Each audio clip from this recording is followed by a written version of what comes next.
in my view, controlling inflation is important. But as far as like getting the revenues up, I believe that we need to have more progressive taxes. Yes. Like for example, when you look at the tax structure, about only around 25 to 30% the taxes are from direct taxes.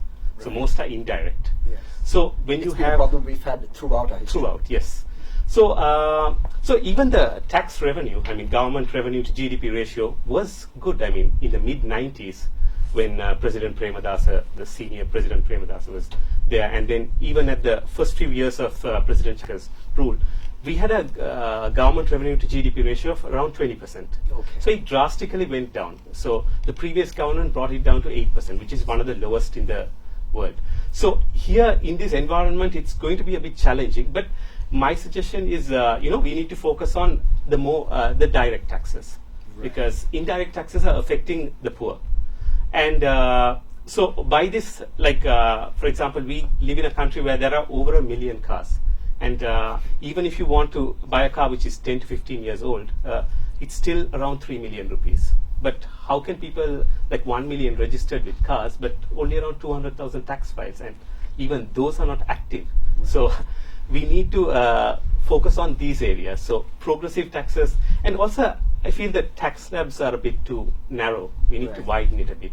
Right. So because the top personal income tax bracket is 36%. Yeah.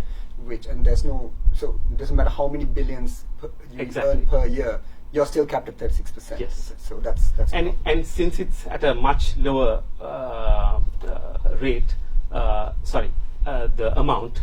So even somebody who's like earning, for example, ₹1 million a month, or somebody who's earning nearly 100 or 200 million rupees are paying exactly the same taxes.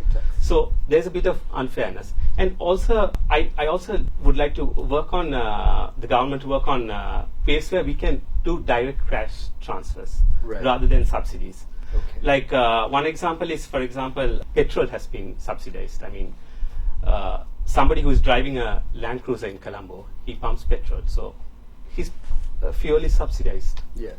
So as 75% of the revenue comes from indirect taxes, some farmer probably in Monoragala or Hambantota is paying some sort of money through taxes, indirect taxes, to subsidize some person who can well afford to pay fuel prices even 10 times high. So cash transfers, that would be one thing. So